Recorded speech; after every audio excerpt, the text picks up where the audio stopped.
This is Wiggum from Reddit Omega showing you a planned execution. This will be a live attack. So I've had a pretty good string of attacks recently, and to give myself a little bit more of a challenge, since this war is going to be a tough one, I'm going to try to do a live planning session and a live attack. We'll see how it goes.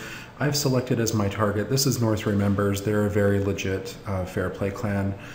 You'll note that they have tons and tons of wins. A big shout out to them for being a strong member of the fair play community. And I've selected their number 2 Town Hall 9. Now, the attack that I'm going to use on this is an AQ walk with a Govaho. I'm going to go pretty light on the hogs for this. And here's my general impression for this base. My AQ walk is going to be right around down here, and it's going to go this way around the base. Okay, my kill squad is going to go in right up here with my Valkyries, and then I'm going to do a jump spell that's going to connect these compartments with the Expos in this compartment. And then I'm going to hog this cannon wizard tower, and they're going to progress into the base. So I'm going to try to get my AQ, my kill squad with Valkyries, and my hogs to all go the same direction. And then I'm going to drop a cleanup wizard or 2 behind it to take out some of those buildings. So this is the composition that I'm planning on running. The minions are there to help channel the Archer Queen and to help create a funnel. Obviously wall breakers, and you'll note I'm using a jump spell here instead of earthquakes. This is because it's a fresh hit. I feel like I really should take poisons in case there's like 2 CC witches or something really annoying like that, or maybe even a dragon. I need to have those poison spells. And you'll note that I'm going to do jump. Originally I thought I would earthquake in over here across this expo, but then, you know, getting into this compartment's not that big of a deal. So instead I just figured I'd save the spell space and jump instead. So I'm going to switch over to Sketch and show you more concretely what I plan. Okay, so here's the base. And I need to start my AQ walk first, but I can't wait too long with that AQ walk. So my AQ walk is going to go in right over here, and I am going to drop a minion right here to help channel the AQ. The minion's going to go this direction and maybe take out that other hut.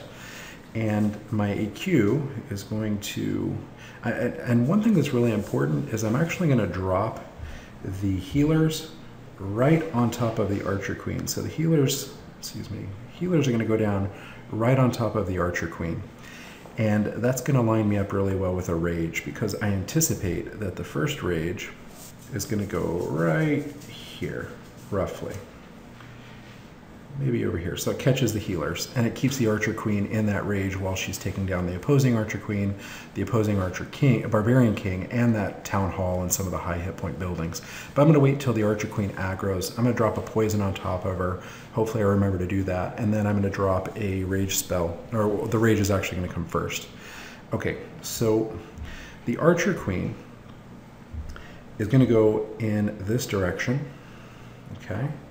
And I have a little advantage here. Now, normally you might worry about the air defense right here, but I'm not actually going to worry about it, because the sweeper is going to blow my healers out of range of that air defense. So that's going to be nice. Okay, while that's happening, as soon as the probably as soon as the Archer Queen is dealt with, I'm going to start my kill squad. By the way, while I'm doing that, I'm going to drop 1 minion right here and try to get it to path that way to help create a funnel. And then I'm going to drop, I'm going to change the colors here. I'm going to drop 2 golems here and here. Obviously, as soon as I do that, I'm going to drop some wizards to create a funnel. So wizard here, here, and then 3, 4 wizards. Okay, wall breakers and are going to go here, taking 4, drop 1, and then drop 3. I'm going to break into that compartment. My kill squad and Valkyries are going to go in there as well. And then they're going to progress in this direction. And then I have a heal spell. I actually have 2 heal spells. I'm going to show you how I plan on using those. So one heal spell goes here, and that's going to heal the Valkyries while they're tanking the Expos and the Clan Castle. I'm actually going to have my Valkyries spawn the Clan Castle, and if there is a Hound or a Golem, I can pretty much ignore it. If it is a Dragon or Loons or Wizards or Witches, I'm going to drop a poison on it. And if it's a Dragon, I'm probably in trouble. Then, while the Valks are in this compartment right here, I'm going to actually, I may use a second heal on them if I need to, but I'm going to try to pick off those defenses with some Wizards. And then my hogging is going to go this direction. So they'll converge, path this way, hit this Wizard Tower, which the Archer Queen can't hit this Archer Tower, which the Archer Queen can't hit, and then path them to this air defense and take that out if the Archer Queen doesn't take it out first. And that's all they need to do. So 8 hogs. And I do have a heal spell for them if need be. And the heal spell is going to go right around there. So that's going to take care if there's a single giant bomb by that sweeper or a single giant bomb by that Wizard Tower, and also help heal them through that Wizard Tower damage.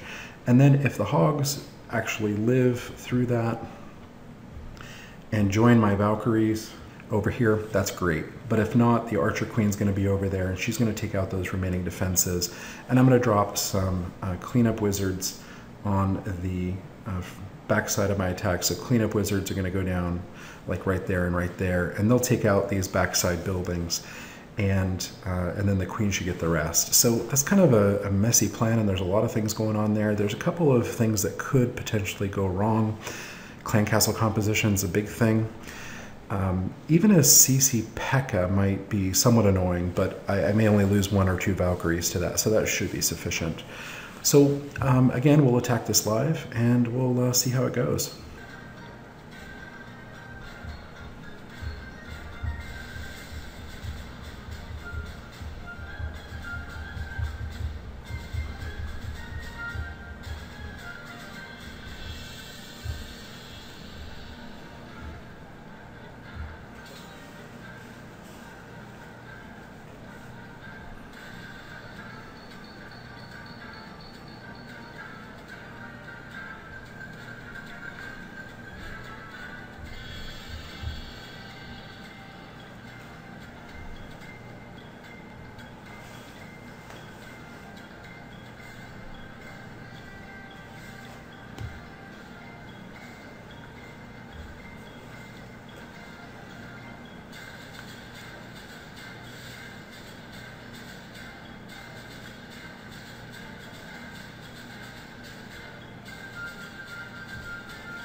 So sorry I haven't talked at all during this entire attack, but my heart's been beating in my throat ever since my AQ walked the wrong way. But a 3 is a 3. Very, very close. Okay, so it's always nice to do a post-mortem to look at your attack and see what went well and what didn't. So I dropped my Archer Queen exactly where I wanted to. There was a Tesla there, which was a little bit surprising, and a skeleton trap. Now, frankly, I was happy to see the Tesla because it means that the Tesla wasn't elsewhere. And I wasn't too worried about using AQ ability or a rage spell here, so I was trying to be patient. Now, my minion did not go to the hut north where I wanted it to go, and that may have affected my channeling here. Now, I drop the poison because I think that both heroes are going to aggro. Unfortunately, well, it's nice that only the Barbarian King aggroes, but it means I don't get my poison for the Archer Queen, which is a little suboptimal, but my AQ is not taking any damage otherwise, so it's okay. Now I'm starting to think to myself, it's time for my kill squad. So I'm just going to look back at my Archer Queen when she starts taking damage from the enemy Archer Queen, and until then I'm going to progress with my kill squad. So you see I'm trying to make a nice big funnel. Now the Archer Queen is aggroing, so I'm going to drop that rage, maybe a little late there, but it's okay because I wasn't taking any point defense damage. And now I switch back to my kill squad and drop my Valks and my Barbarian King. Almost forgot the Barbarian King. Now my Queen walks the wrong way, obviously. Fortunately, I get a CC Hound, so that's not going to threaten my Valkyries. I go ahead and drop a heal spell and a jump to try to keep them as alive as long as possible. I want them to take out the entirety of the other compartment, which they need to do without the Barbarian King. Now, I didn't actually realize that they were going to jump into that compartment, the clan castle. That was not intended. So now I'm thinking I need to change my hog deployment. And I'm just trying to trickle my hogs in to preserve as many as possible. I do have a golem tanking, so that's nice, but I know if I get spring trapped here, I am in deep trouble. So I'm trying to get as much value as possible out of these hogs. So there's a single giant bomb, but I can't afford to heal here. If I heal, I can't use that heal later, and that's a problem. So now I'm going to drop hogs in from behind. I'm going to take out these point defenses hitting my Valkyries. And here's where I'm going to commit my heal. That Tesla tower is really unfortunate. I tried to get maximum value from that heal, but obviously I know my hogs are going to die. And then when they split, their DPS splits, I know I'm really in trouble. Now, the enemy Hound is taken down. I could have poisoned here to speed things up. I really should have. But my Barbarian King's being healed back up, so I just need to keep my heroes alive, and I need to do as much damage as possible to this base. So I've got a couple of wizards here, and as soon as I have tanking for them, I'm going to drop them. So that tanking is coming up shortly when this cannon is resolved. So go ahead and commit the Barbarian King ability to get through this wall quicker and have extra DPS. I'm keeping the Queen ability for walls. So almost all the defenses are taken out, which is nice. Okay, there's the last defense. And my only real concern are these storages. Now, obviously that poison is too late, but what else am I going to use it on? And now I commit the Archer Queen ability to get her through that storage space. And fortunately, I have enough. This is the convergence of the damage that I was talking about. Obviously, it's at the very end of the raid instead of midway through, but it's enough to get through. So if I didn't have max heroes there, that raid would not have worked. But sometimes things don't go according to plan, and you just have to adapt. And North Remembers, incidentally, is off to a very quick start. It's going to be a fun war to watch, and I'll have a recap of it up when it is done. Hope you enjoyed.